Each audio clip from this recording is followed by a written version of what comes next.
I don't know if you saw yesterday's morning paper, but there was an article in there under the Faith and Values section. It was titled, "A Look at Why Young Catholics Leave." Of course, leave the Catholic Church. If you didn't read it, or if you did, just as a reminder, I'll point out some of the things it says. Leaving the Catholic Church crosses all age groups, but the fastest growing demographic is age 18 to 29. Our data shows the median age for leaving the church was 13 years old. That was a surprise to everyone. It makes me wonder if their parents, never mind. You get it.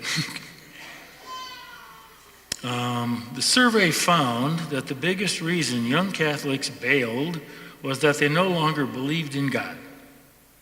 1 in 5 cited that lack of faith, 20%. Another 16% said the family experiences shaped their misgivings. Death, illnesses, divorce, perceived hypocrisy were cited. Next was 3 in 4 said they stopped viewing themselves as Catholics between the ages of 8, 10, and 20. Other reasons were I changed to another religion, opposition to the Catholic Church or religious institutions in general, specific church teachings or issues. They drifted away. The church parish was not welcoming to them.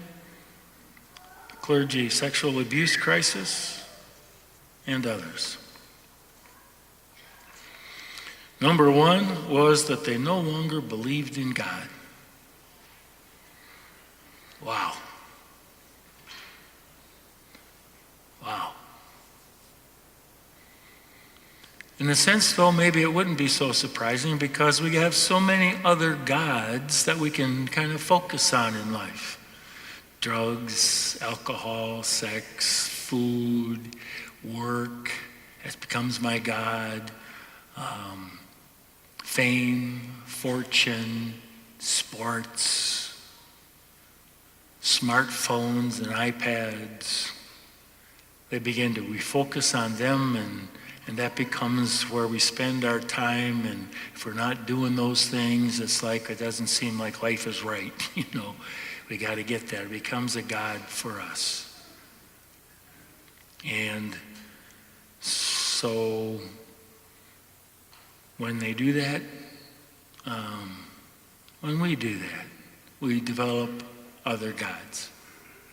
Or the second one about influences of parents and family, bad experiences, death, illness, divorce, perceived hypocrisy, tough things in life that kind of say, well, if God's here, why are these things happening? Those kinds of questions. So, let me just say this. I'm not here to blame or to shame myself as a priest for over 40 years, thinking I should have done a better job. I'm not here to do that. I'm not here to blame or shame any parents, anybody else, because that doesn't do any good. Nor am I here to blame or to shame those who leave the church. It doesn't do any good, and we're here to do some good. So, what do we say about all this? I can say, number 1, I don't have the answers. But number 2, I can say that there is some direction and some focus that we can have that might help the situation, not only keep people from leaving the faith, but also people coming back to it. 2 really big hints for us, directions for us, are in the first reading from about the 10 Commandments. The first 3 commandments focus in on God and our relationship with God. I am the Lord your God, don't have any other gods. Respect my name, keep holy the Sabbath. What is that? It's a law, it's a commandment. Okay, yeah, it is, I agree. But it's even more than that. It is an invitation to us, God's people, to be in relationship with God. That's what it is. It's not just a law. Checked it off, went to church today, I'm done for the week. That isn't what it is. It's an invitation to be in relationship with God. And how do you get there? Well, one of the ways that we get there is through our prayer. I say my prayers. Good. That's a good thing. But sometimes it means something even more than just saying my prayers. I got my rote prayers and I got mine and I say them. But there's more there. Someone not too long ago said, well, I'm really having a tough time saying my prayers. I said, well, how do you pray? And I got this whole list and everything. Fine. I said, well, anything else you do? Well, I talk to God all day long. You still do that? Oh, yeah, I still do that. I talk to God and I kind of listen to what God might have to say and how he's directing me in life, but I can't pray. I thought, what do you think you're doing? Talking to God is praying. Sometimes we use the rote prayers, and a lot of the times we just need to talk to God from our heart. And isn't that what really enlivens us? So we're just there before God. Okay, God, I need some help here. I'm going to a tough situation. Please be with me. Well, that's a good prayer. I pray that all the time, believe me. So that we know, God says, I am your God. I am with you all the time. You can look to me at all the time. So to do that and to respond to that. It's an invitation, an encouragement, a prompting that we get because we long for something more than just what we can find in this world. We long for God. And another part that I'll mention among others is that we can not only be in that relationship with God, but we can share that relationship with others. How is it that God has touched my life?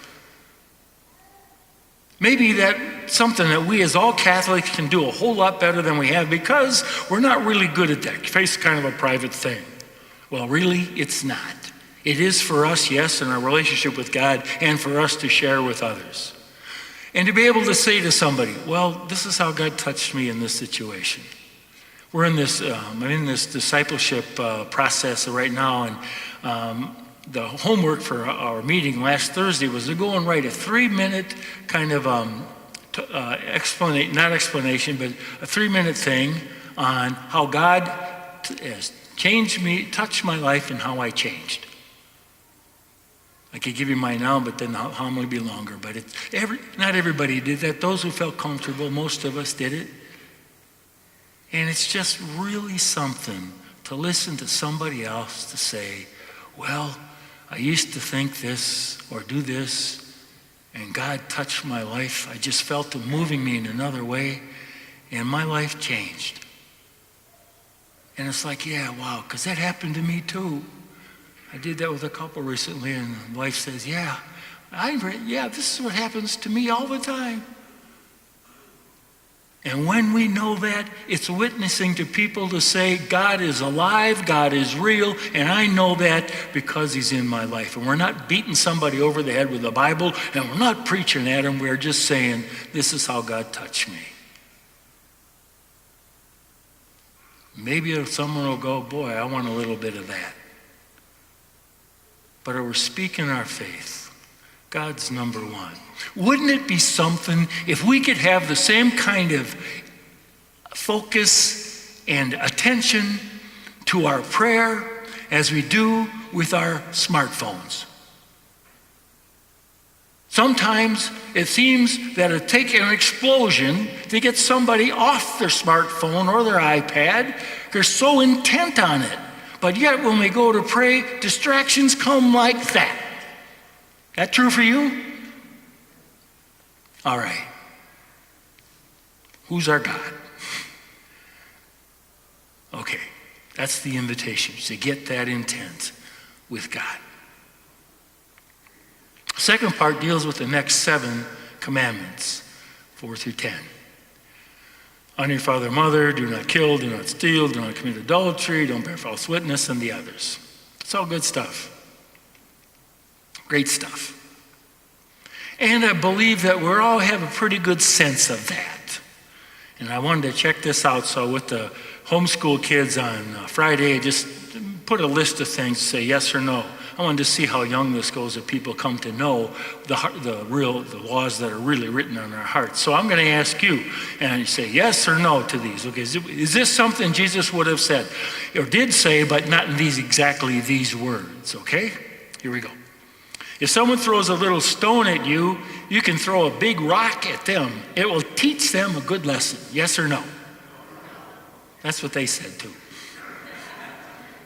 Forgive people who hurt you and pray for them. Okay, good enough. If something is hard to do, it means that you don't have to do it. Dang it. Don't you wish that was true? Reach out to people who are lonely or hurting. What goes around comes around. Yes. Check it out. Luke 6:38. It says, the measure you measure with will be measured back to you. Is that not what goes around comes around? The measure you measure with will be measured back to you. There you have it. So here's the deal. We pretty much know these commandments, but they're not just rules. Follow these rules and check them off. Haven't killed anybody, haven't committed adultery, haven't stolen anything, blah, blah, blah. Okay, no, that's not it. As Jesus said in the Sermon on the Mount, you have heard, but now I tell you. Here's the fulfillment of the law. Instead of just not killing people, how do we help people, encourage them in their life? Instead of not, I didn't steal, how well are we generous and give to other people who need what we have?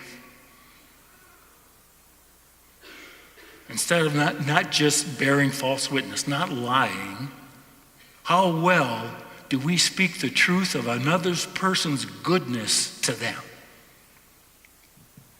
Again, we're not into shaming and blaming. We're into saying, boy, I got something to learn from this.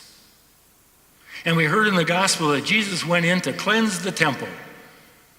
And then he says, if you tear down this temple, I'll rebuild it in 3 days. And I'm going, what? You can't rebuild this in 3 days? He said, I'm talking about the temple of my body. And he's talking about the temple of our bodies too, the place where he wants to dwell inside us. And he wants to clear out those kinds of things which keep us from God and keep us from living the life that we have been given, the abundance of life that we have been given, so that we might live, so that in living out all of these things, we might become alive, based on our faith, around our God. And I believe that if we do these things, faith will be alive in us and more alive in the world.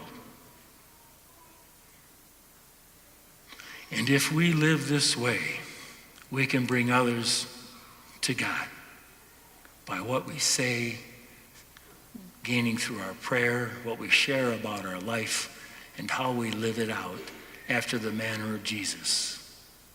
And if we do these things, faith in this world is going to be okay.